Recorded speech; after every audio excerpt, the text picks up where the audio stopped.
Hi, everyone, and thank you so much for joining our QHU for this month. We are diving into Domestic Violence Awareness Month.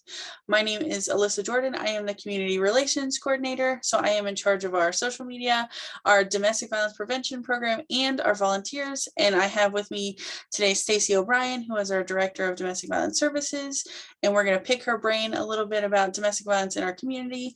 But first, let's talk about why is Domestic Violence Month important and kind of what it is. So Domestic Violence Awareness Month was launched nationwide in October of 1987 as a way to connect and unite individuals and organizations working on domestic violence issues while raising awareness. So for the past 30 years, much progress has been made to support domestic violence victims and survivors, to hold abusers accountable, and to create and update legislation to further those goals. And this information was taken from the National Coalition Against Domestic Violence, and as the following two slides as well. So if you want to check out their website to get that information and dive more into it, that's fantastic.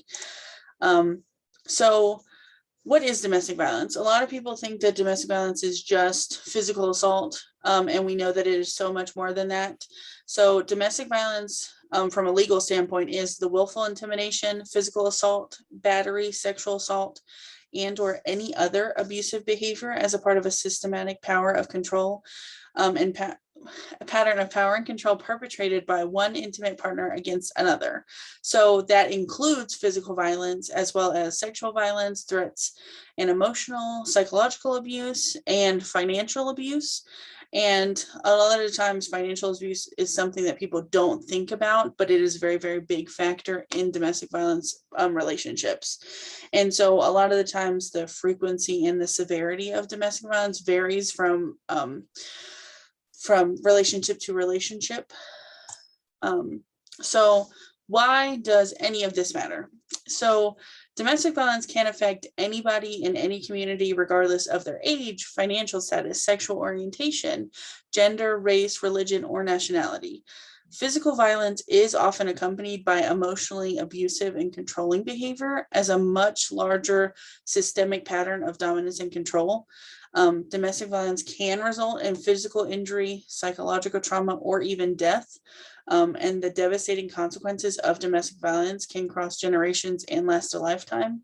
So a lot of the times we talk about with survivors is how those little things kind of build up, and doesn't necessarily mean that their partner had to have hit them for them to be abused. So that's what we like to kind of dive into, especially as we're providing resources and stuff like that. We'll get into in a second. But here are some fast facts about domestic violence from the CDC. So about 1 in 5 women and 1 in 7 men have reported experiencing severe physical violence from an intimate partner. And we know that a lot of the times these numbers are underreported, because a lot of the times people feel as though domestic violence is a private thing that they should not share. So we do know that it's probably significantly more than that, but a lot of people feel that guilt and shame and they don't want to put that out there. And then 1 in 5 and 1 in 12, 1 in 5 women and 1 in 12 men have experienced sexual violence by their intimate partner.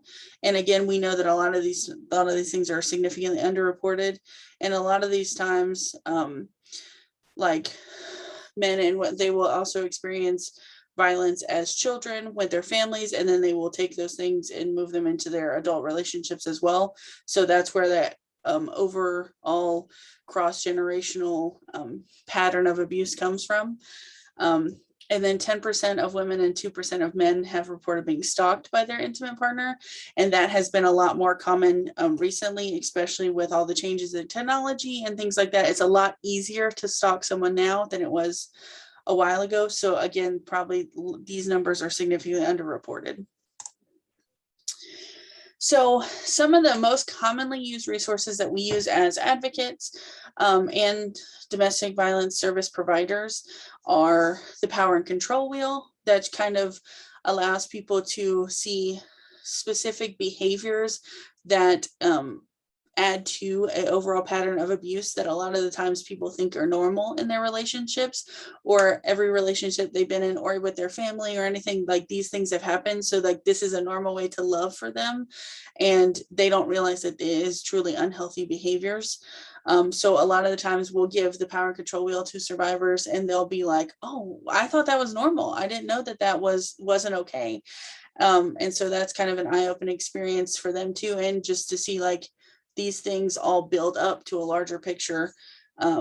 We have our equality wheel, which is the opposite. Like this is how a healthy relationship should be. And then we have a kind of in-depth look at characteristics of healthy and unhealthy relationships. We also provide information on what to look for in a battering personality. And then obviously our safety planning guide, which is the most important because we know that physical violence can lead to like death, especially if somebody is trying to leave their domestic violence relationship. That is usually the most dangerous time. And that's why we as a crisis center try to help them safety plan as much as possible and get them somewhere safe. So that way that does not happen. And obviously we have our programs and services, but before we get into that, Stacey, is there anything that you wanted to add about anything that I've talked about so far? Or have anything else to add that you think people should know? I think you're doing a beautiful job, Alyssa, explaining. As we talk about the programs and services, I think it's important to know that we are here 24 hours a day during holidays at any point in time. And that if you need our services, you do not have to go into shelter to receive them. We have advocates available to do safety planning with you and lethality assessments, which is where they help determine if you're in a lethal situation and if they can help you find a safe way to get out. Okay, I appreciate that, Stacey. And definitely, for sure, like we have tons of services for anyone. And for a long time, people just thought of us as a domestic violence shelter, but our services have significantly expanded since the 80s when we were first founded. So let's go a little bit into what our services are. Obviously, we have our 24-hour emergency shelter. We also provide shelter to pets, and we have children's services in shelter as well. We have our 24-hour crisis helpline, our 24-hour crisis email. We provide safety planning, information referrals, crisis intervention over the hotline at any time of the day. We have sexual violence therapy for our sexual violence victims. And we also have individual and support group counseling for our domestic violence victims, because there is a difference in how we treat the trauma of sexual violence versus the overall systemic power and control of domestic violence, because those are there's minute differences. They obviously are all traumatic experiences, but the way that we handle them is very specific.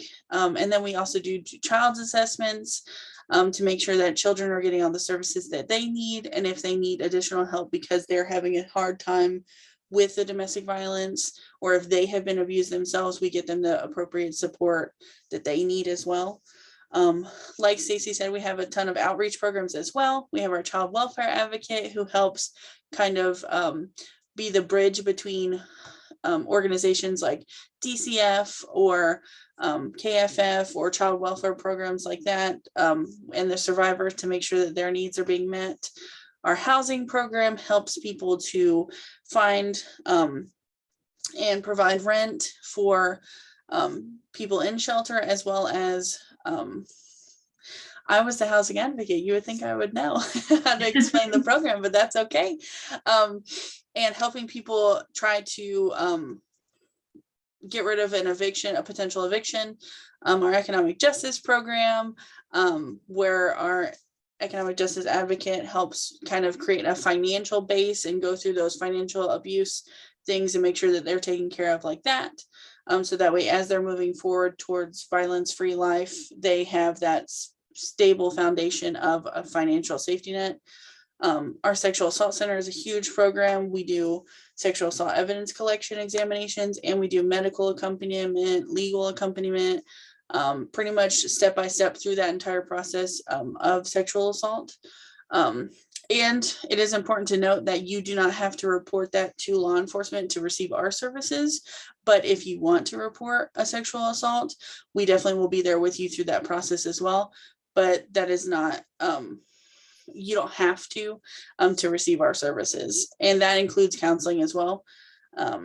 We have our community education, which is what myself and our sexual violence prevention coordinator do.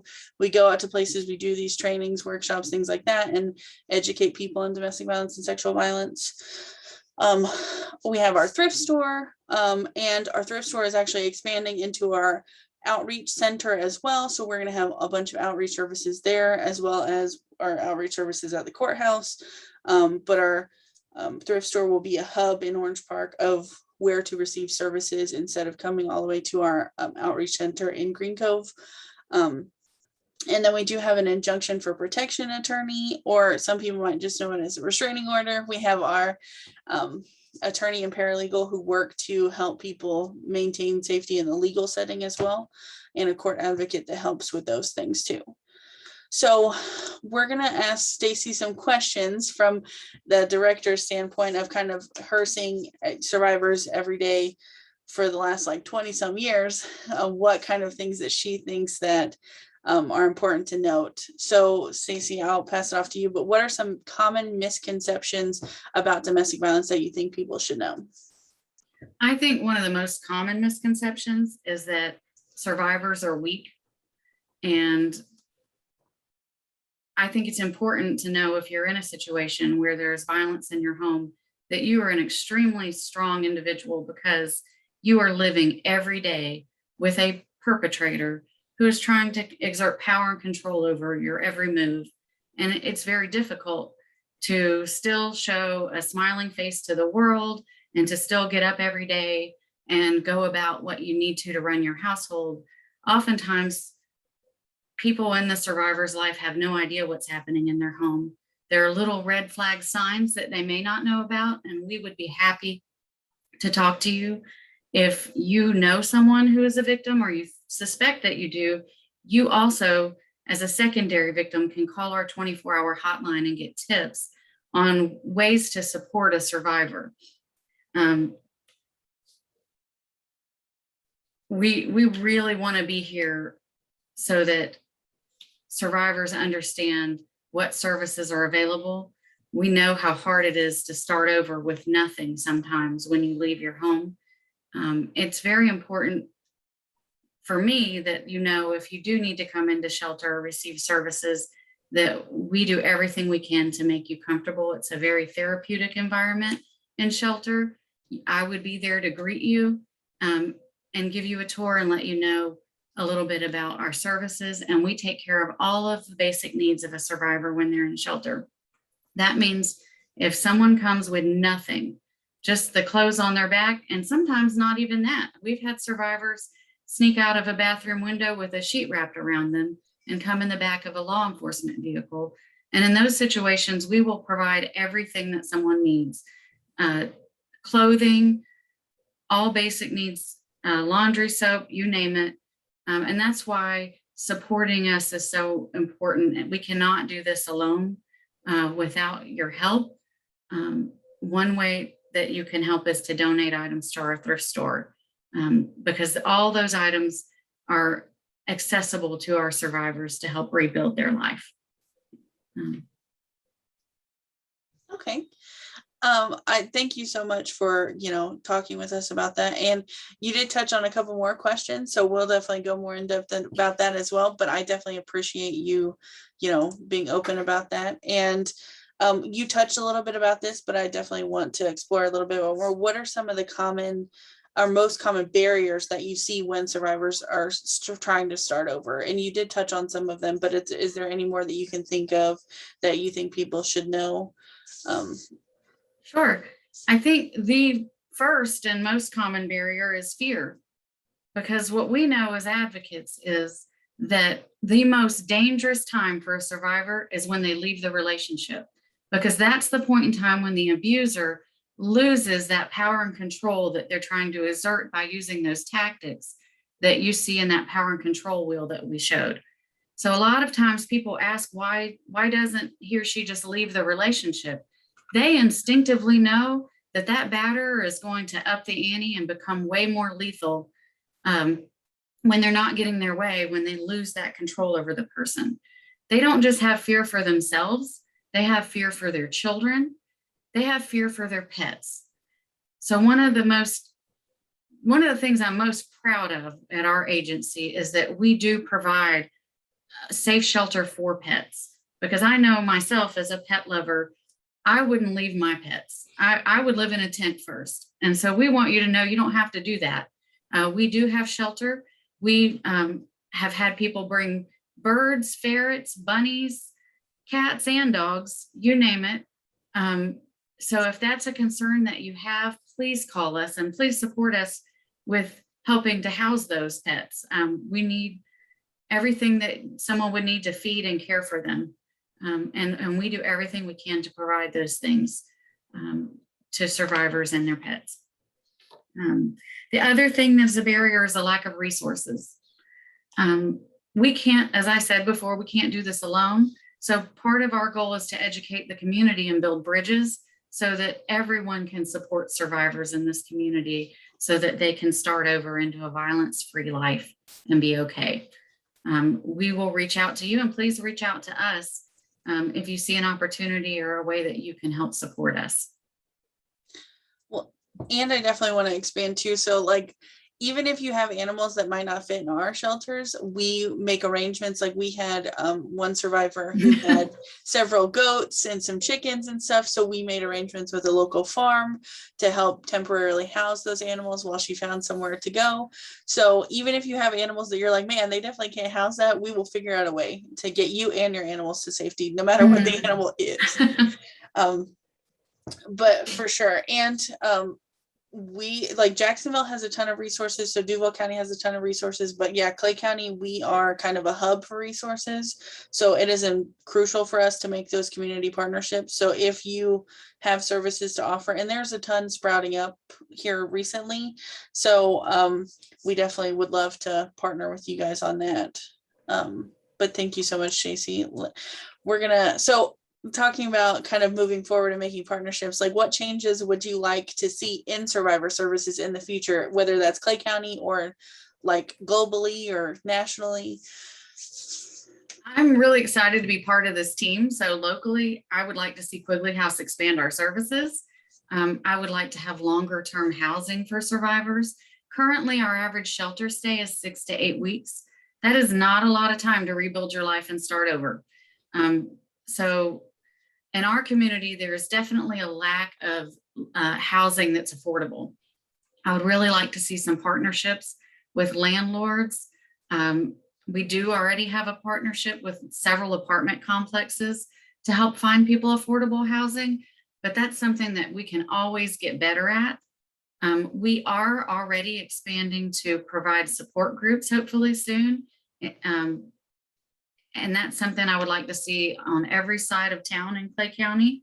So one thing I would like to reach out to people to partner with us on is space. If you have a church space, a space in the community where you would allow us to have a private small support group with survivors, that's a wonderful resource we would love to work on having more of. I just blanked out a little bit. That is okay. Some other services that we really need assistance with are even things like basic needs, food, for example. One of our main food resources that provided about 80–90% of the food that we supply in shelter is having issues with staffing. And right now we haven't been able to receive that service from them for over a month.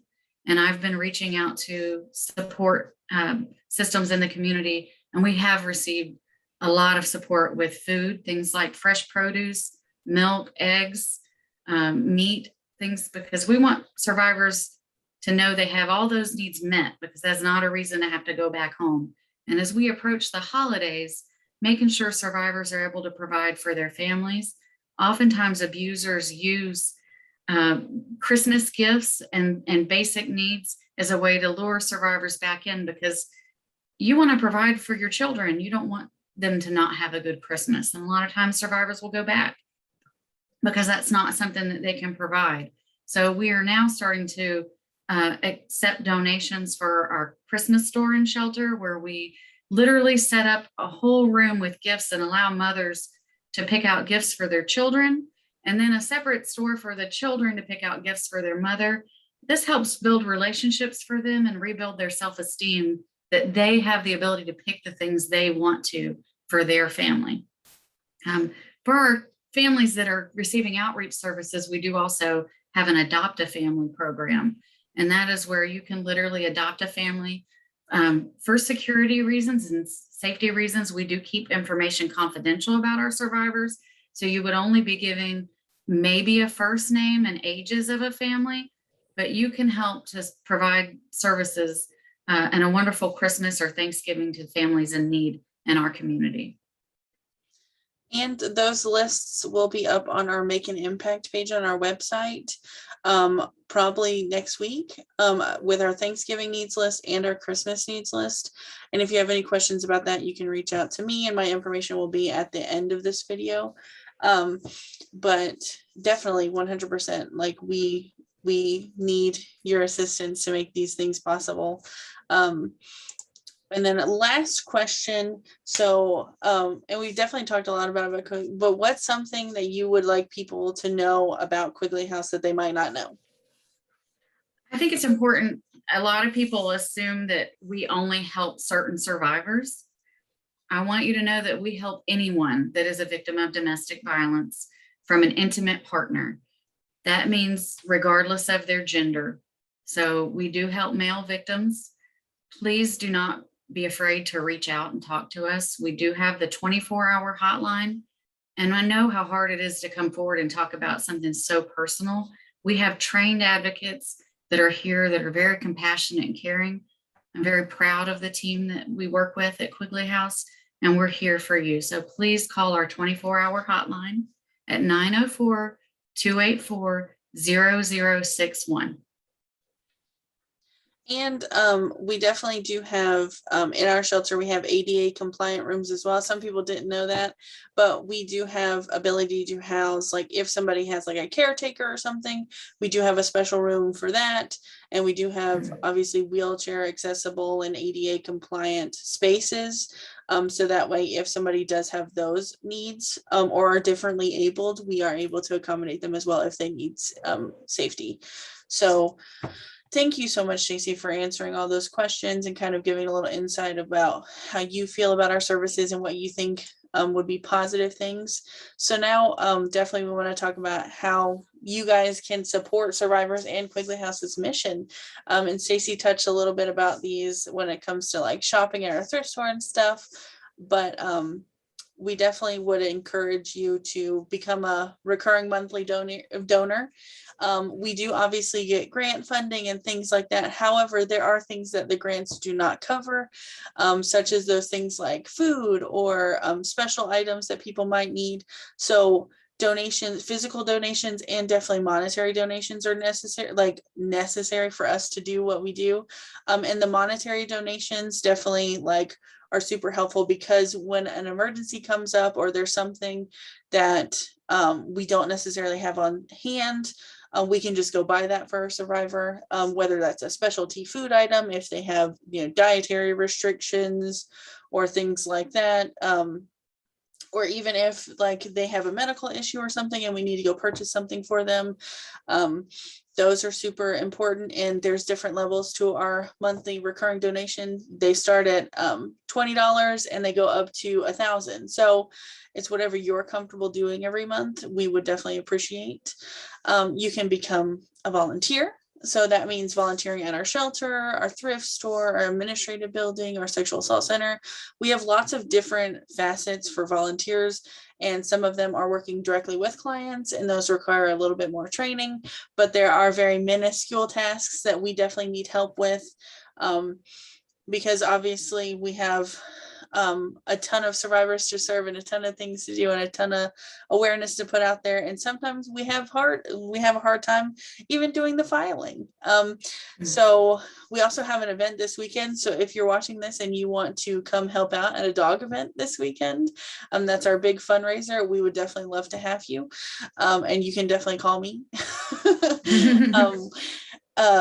You can obviously shop and donate at our thrift store. We are expanding our services there. So the more money we bring in there, the more things we are able to provide to people in our outreach programs, as well as anything that comes into our thrift store survivors can get their hands on. We provide vouchers for survivors to go shop for themselves. So they obviously have that power and that control over their own decisions.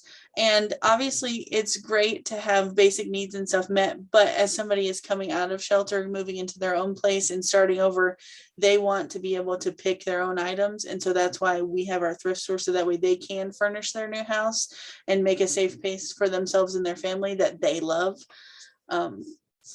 And then a super important thing, not just as the social media coordinator, but if you like and share our social media things, it increases our awareness of things. Like sharing this video allows people to learn more about our services and Domestic Violence Awareness Month. And we post things all the time about events, needs, things like that are happening that help us create awareness and provide information to somebody who might not know we're here and they need help.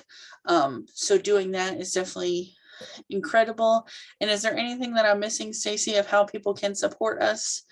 I just want to say that our strongest need for volunteers right now is in our thrift store. We get a lot of donations that we have to sort through and hang and arrange. And that's difficult with a really limited staff. So if you're considering volunteering, it doesn't take a whole lot of special skill. We wouldn't just throw you on a hotline to deal with a survivor that is in crisis. You would receive special training if that is a place you would like to volunteer. So please consider volunteering your time with us or making a monetary donation. And when you're cleaning out your closets, think about those household items somebody would need when they're starting over. Things like dishes, towels, bedding, furniture. When someone's starting over with none of those things, it's really important that we're able to provide them. And those are things that we do not have a lot of right now at our thrift store. So we really appreciate you taking the time to join us today. And we are here if you need us, like I said, 24 hours a day. And as everybody is leaving shelter too, we do put little care boxes for them with household items and food and stuff like that. So those are definitely, we keep them at shelter. Sometimes if they can't go to the thrift store, we definitely set some aside for people to directly receive. And I do want to encourage everybody to wear purple tomorrow and post a picture with these hashtags, so that way we can share it on our social media to go ahead and just kind of put it out there that you support survivors and that you want people to be aware of Domestic Violence Awareness Month and how crucial these services are. That'll just, that would be fantastic. And we definitely would like to share any allies in our community who want to wear purple. So definitely tag us. And these are all of our social media accounts. We have our Quigley House accounts, obviously. We have our Rise Up Generation, that is for our youth action team. That is run by our sexual violence prevention coordinator. She's fantastic. And then we have our thrift store pages. Our thrift store pages, talk about sales, donation days, things like that. So definitely follow all of us on all the things. And we want to thank you so much for joining us today. And there's our crisis hotline number. So if you're listening to this, you're not necessarily watching the video, our crisis line again is 904-284-0061. And you can also find out any information about our services, tips and tricks, resources, all that stuff on our website at www.quigleyhouse.org. We have a ton of information and resources on there. And there's even a toolkit for if you wanted to post some things for the remainder of Domestic Violence Awareness Month. There's some posts with captions, there's Zoom backgrounds like the one I have right now. So it's never too late to be an ally and bring awareness to domestic violence. And we appreciate everything, everybody for watching today. And I appreciate you, Stacy, for taking the time out of your day to talk with us. And have a wonderful day. Thank you. You too.